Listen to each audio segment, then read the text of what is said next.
भगवान श्री राम के सबसे बड़े भक्त हनुमान जी थे। यह तो आप जानते ही होंगे कि हनुमान जी ने अपना पूरा जीवन श्री राम की सेवा में बिताया और हर कदम पर उनकी रक्षा के लिए तत्पर रहे थे। लेकिन क्या आप यह जानते हैं कि भगवान हनुमान जी का एक बेटा भी था। हनुमान जी ने अपना जीवन ब्रह्मचारी होकर बिताया था और कभी भी पारिवारिक जीवन को नहीं अपनाया था। लेकिन हनुमान जी का एक बेटा भी था। आपको बता दें कि उनके बेटे का जन्म किसी स्त्री से नहीं हुआ था, बल्कि एक मछली से उनके बेटे का जन्म हुआ था। एक पौराणिक कथा के अनुसार रावण ने जब हनुमान जी की पूंछ में आग लगाई थी, तब हनुमान जी ने अपनी पूंछ से पूरी लंका को जला दिया था। लंका जलाने के बाद हनुमान जी जब अपनी पूंछ में लगी आग को बुझाने समुद्र में उतरे, तब हनुमान जी के पसीने की एक बूंद उस समुद्र के पानी में टपकी और उस बूंद को एक मछली ने पी लिया था। उसी पसीने की बूंद से वह मछली गर्भवती हो गई और उससे एक पुत्र उत्पन्न हुआ, जिसका नाम पड़ा मकरध्वज। रामायण में जब भगवान राम से रावण युद्ध में हारने लगा, तो रावण ने पाताल लोक के स्वामी अहिरावण को श्री राम और लक्ष्मण का अपहरण करने के लिए मजबूर किया था।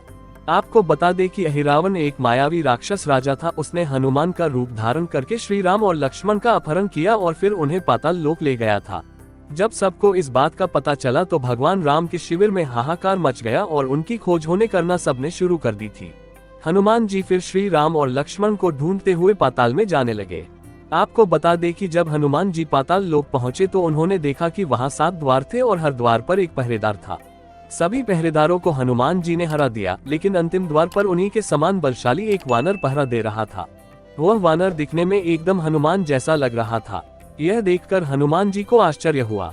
उन्होंने जब उस वानर से परिचय पूछा, तो उसने अपना नाम मकरध्वज बताया और अपने पिता का नाम हनुमान बताया। मकरध्वज के मुंह से पिता के रूप में अपना नाम सुनकर हनुमान जी बहुत क्रोधित हो गए और बोले कि यह असंभव है, क्योंकि मैं आजीवन ब्रह्मचारी रहा हूँ। फिर मकरध्वज ने बताया कि जब हनुमान जी लंका जलाकर समुद्र में आग बुझाने के लिए जब कूदे थे, तब उनके शरीर का तापमान बहुत ज्यादा था। जब वह समुद्र के ऊपर थे, तब उनके शरीर के पसीने की एक बूंद समुद्र में गिर गई थी। उसने यह भी बताया कि फिर उस पसीने की एक बूंद को मछली ने पी लिया था और उसी पसीने की बूंद से वह गर्भवती हो गई थी। फिर उसने ही मकरध्वज को जन्म दिया था। पूर्व जन्म में अप्सरा थी मछली। ऐसा माना जाता है कि वह मछली पूर्व जन्म में कोई थी, लेकिन श्राप के कारण वह मछली बन गई थी। बाद में उसी मछली को अहिरावण उसके मछुआरों ने पकड़ लिया और मार दिया था। आपको बता दें कि अहिरावण एक मायावी राक्षस राजा था। कुछ समय बाद वह अप्सरा श्राप से मुक्त हो गई। यह सब सुनकर हनुमान जी ने मकरध्वज को अपने गले से लगा लिया, लेकिन अपने पिता के रूप में हनुमान जी को पहचानने के बाद भी मकरध्वज ने हनुमान जी को अंदर नहीं जाने दिया था। इससे हनुमान जी प्रसन्न भी हुए थे। बाद में हनुमान जी और मकरध्वज के बीच युद्ध भी हुआ और अंत में हनुमान जी ने अपनी पूंछ से उसे बांधकर दरवाजे से हटा दिया था और फिर श्री राम और लक्ष्मण को बंधन से मुक्त कराया था।